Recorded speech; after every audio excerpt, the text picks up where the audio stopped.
Hey folks, Dr. Groovy here, Scott Grove. We're doing part 6 of the classic rock lead guitar stuff. Big request here for the squealies or pinched harmonics, which are the little thingies that go like this.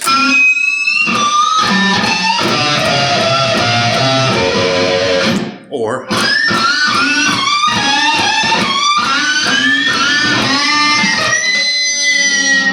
okay, the whole thing is a technique that uses your thumb and your pick.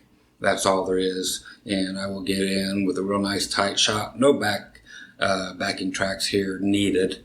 Okay, so we'll just get in on this and knock it out, all right?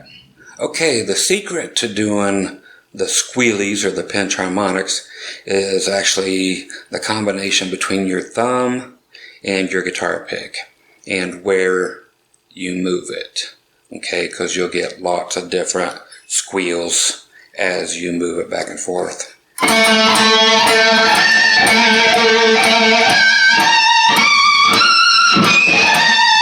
Okay, so you can hear that. How do you know where to do it? It's just trial and error. Okay, that's it. I trial and error all the time. But the technique on this is to turn your pick on kind of its side. It's nothing else. It's just playing normal and then just tucking it a bit and playing it like this. What's going to happen exactly is your pick hits first. It's always a downward motion, never upward. Okay? So your pick hits.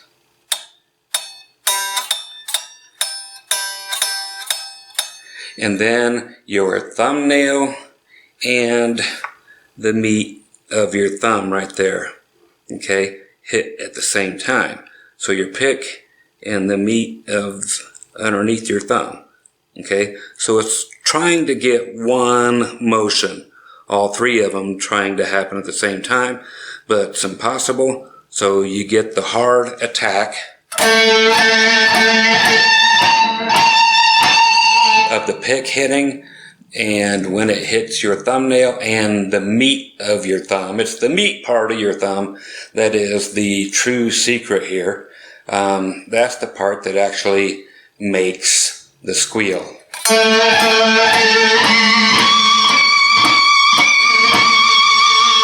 Okay, so I found the sweet spot where it actually squeals one of the octaves or one of the notes. Okay. You could sit there and batter that whole thing with just one string and go crazy, just like on LaGrange. It's just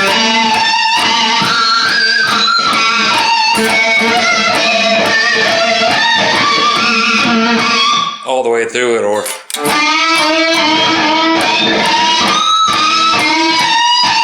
all the way through the whole flipping solo, and it sounds cool. Okay. The way you get this is simply by hitting your thumb and your pick almost at the same time. You try to, but it's physically impossible. Why? Because they are two separate entities. So you play your pick the normal way, and then you just kind of tuck it under like this. Okay. So what happens is you play your pick first, and then your thumbnail hits, and then the underside of your thumb hits. Okay, they're right next to each other. When everything's put together, it's almost one thing. Okay, it's almost just one thing hitting your string. But what actually happens is the pick hits first, then your thumbnail, and that little piece of meat right there at the edge of your thumbnail. Okay? It's that little piece of meat which makes everything happen. That's the secret right there. Okay? So you should be able to get this within about a matter of 2 to 3 minutes. Okay? That's all it should take. Just turn on a little bit of gain. I like using, personally, my bridge pickup. But find a place back and forth where you're going to hear the squeal.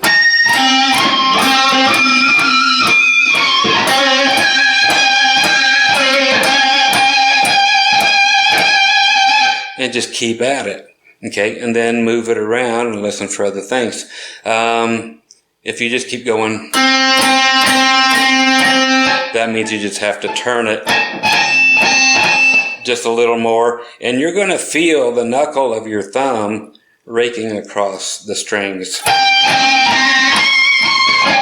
That'll let you know that you've got it in the right turned position, because you can see the strings moving. You're going to feel that happening if your hand is properly turned at the right angle. Again, if you don't hear the squealy, move it. There's a nice one. Is there a certain place you should go? No, because every note that you hit and you change a note up here, beep, bam, bam, bam, bam, everything changes down here. So it's in a different location. But once you find an area, you almost distinctively, or instinctively I should say, kind of just follow what your other hand is doing. It just happens. Okay, it's one of those things that just happens. You'll follow the squeal if you want to keep following the squeal and keep it going. Okay, so that is how it happens. No other way, as far as I am concerned personally. Other people may have 10,000 ways to do it, but it's my video, so.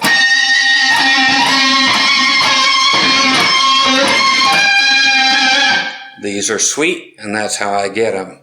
Okay, so there you go.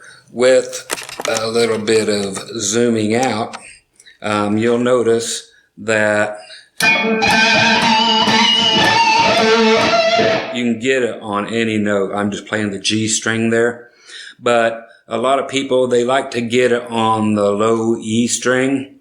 And what I will simply do is play a lick in G, which is,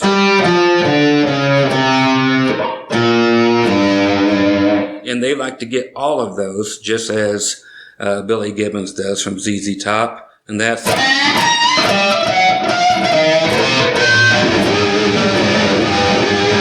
people like to get that low one.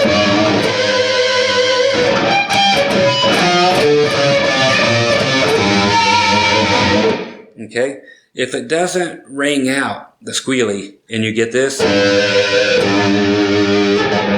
you can go back and put the meat of your thumb on there and it might come right back out. Here it is without a squealy.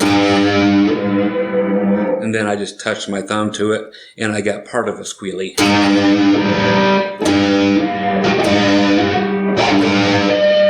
There's one.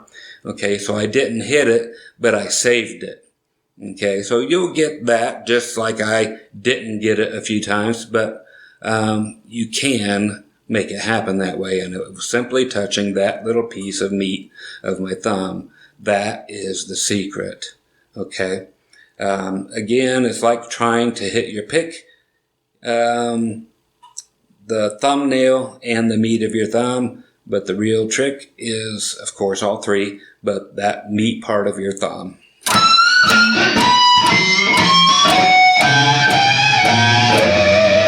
That's the way to practice it, okay, is to try to get everything on the D string, A string, and low E string. And that way your hand will kind of follow the location of these notes moving.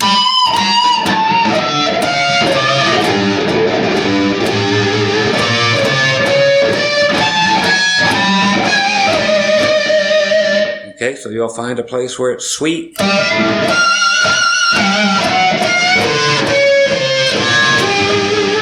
And it follows along great.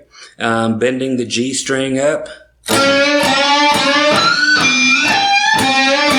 And letting it do its natural bend. And then adding squealies is the part that makes it sound more natural. So you're playing along like this.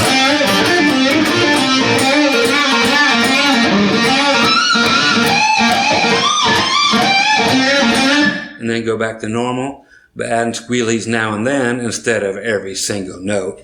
Again, less is more. So enjoy the squealies. They are must have for classic rock and current rock. But like I said, ZZ Top is one of the best known examples of this type of stuff. You guys enjoy squealing like a pig? One of my favorite impersonations. And I'll catch you tomorrow on lesson number 7 on the classic rock. Later.